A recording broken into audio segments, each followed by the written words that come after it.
I've spent the last 9 days riding a motorcycle across the stunning empty roads of Bhutan. But today the bikes are gone. It's the first day we're going to do things on foot, which brings up a massive question. Should you tackle a grueling challenge like this when you're nearly 60 years old?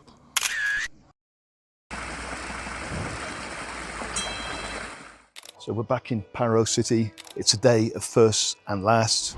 It's the last time we've ridden the motorbike. We've said goodbye to them, sadly, handed them back in. And it's the first day we're going to do things on foot. We're going to go trekking. We're going to start at elevation 2,100 meters above sea level and head up 1,000 meters by foot to 3,100 meters to Paro Taktsang, otherwise known as the Tiger's Nest. I think they've saved the best till last. Let's find out. So apparently this trek, this loop, takes about 6 hours, but the fastest time is 1.5 hours from here to the summit, to the Tiger's Nest. You can take a horse if you want to. There's a bit of a competition going on to see who can get there the first in our group. So I'm accepting this challenge, and I'm going to try and get up there as fast as I can. So we'll take the time when we leave and after. Well, the rest of the group have decided to take horses, so I'm setting off now 8:50 and get as far as the cafeteria. See how quickly I can get there. Challenge accepted.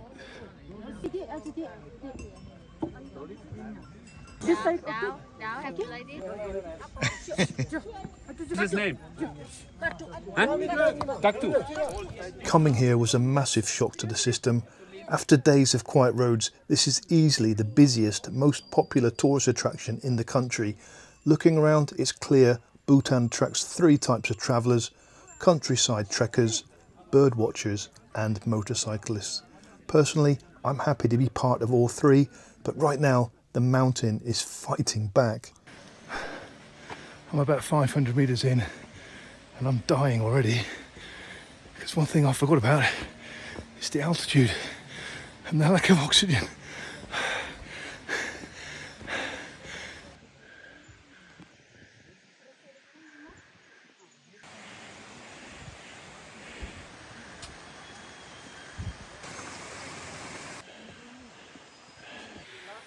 Even though I'm exhausted, I think I've made the right choice. I would not want to be riding a horse up these steps.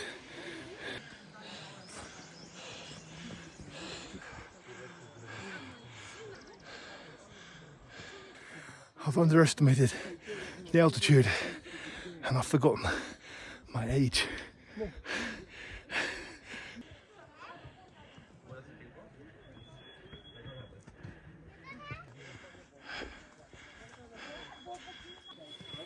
I've just checked the elevation, 2,750 meters.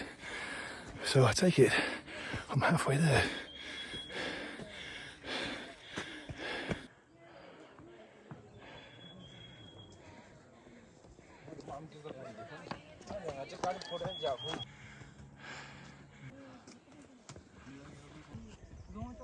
I thought I had a head start, but the trail had other plans.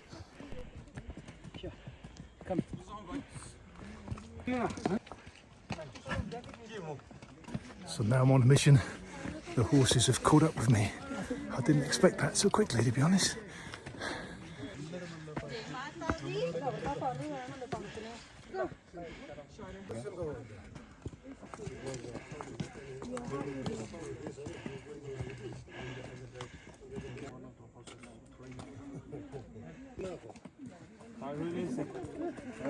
Come on, Kai, you haven't found the throttle yet. Where is the throttle? Change from 40 horsepower to 1 horsepower. 1 horsepower, yeah. I'm going to go from here.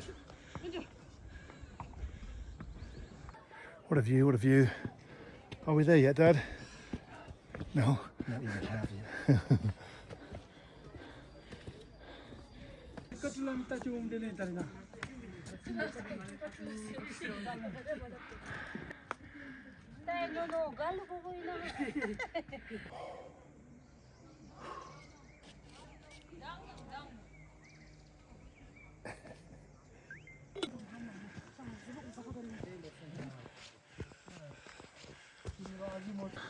The cafe, thank goodness. Oh. So I've changed my mind. I now think it was a great idea to take a horse.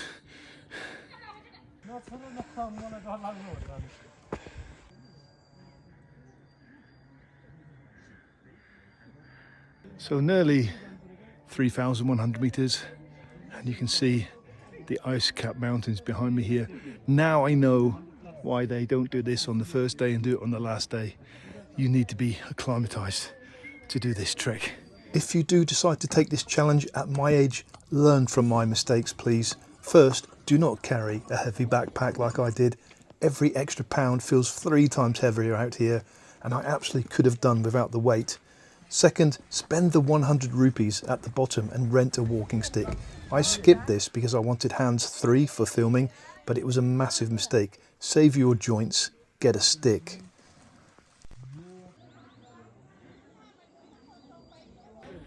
So that is Paro City.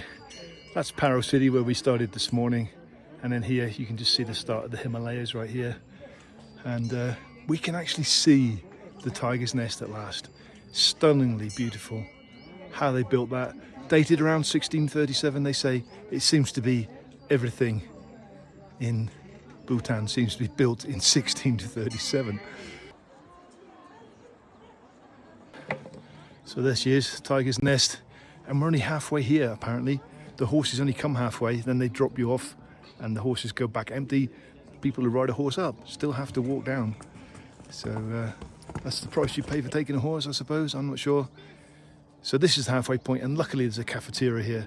So definitely, I think I've earned a coffee this morning.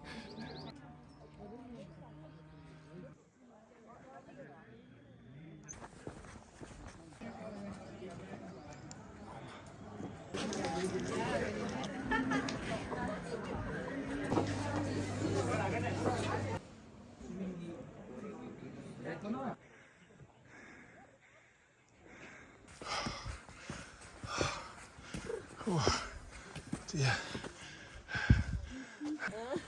I got you.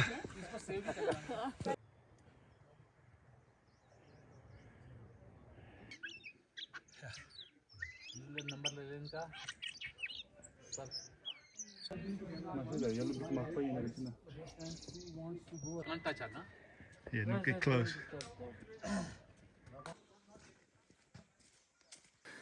Well, I made the cafe in 1 hour. I started off far too quickly and I paid the price halfway up. Now we're past the cafe. It's another hour from the cafe. So to do it in an hour and a half, it's really good going. It's going to take me 2.25 hours. I have slowed down because I'm filming, obviously. But that altitude, you can definitely feel it. I am short of breath, really am short of breath. And it's the first time I felt it in the 10 days that I've been here. Probably because it's the first proper exercise I've had in 10 days that I'm here. And that's one thing that I've noticed. I've put on weight since I've been here. We've had 3 meals a day. I normally only eat 2 meals a day. 3 meals a day, and I thought I would struggle with the food, and it's just really nice vegetables with creamy milk and cheese and sauce and nothing spicy like Thai food. So I've really enjoyed the food, even though I don't normally eat vegetables. And here's a vital safety tip. If your tour guide is any good, make sure they are carrying a can of emergency oxygen. At this altitude, the air gets thin very fast, and you might need that backup.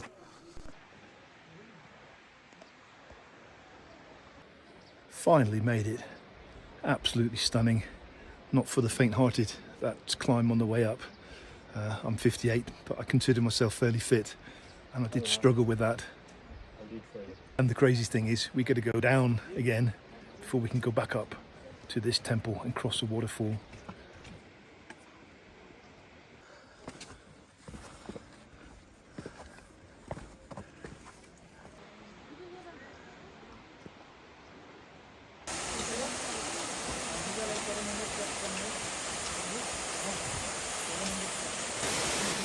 Bhutan, the place of waterfalls, nature, sunshine and precipitation.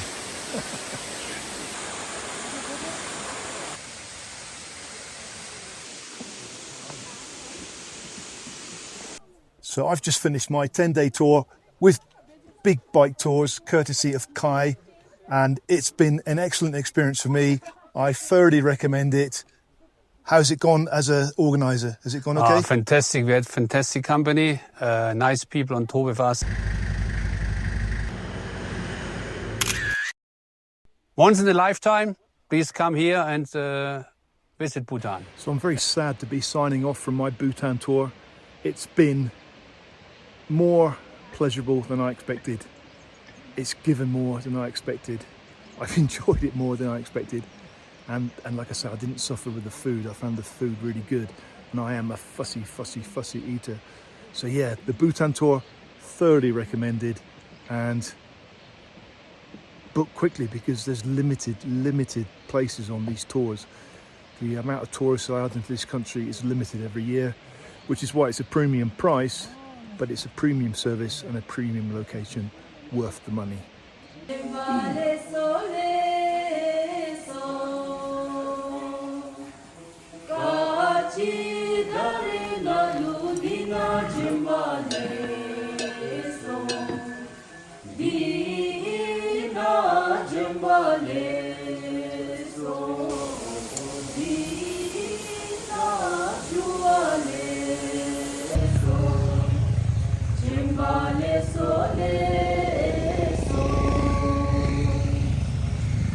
Jigen hingi yola juwa jembale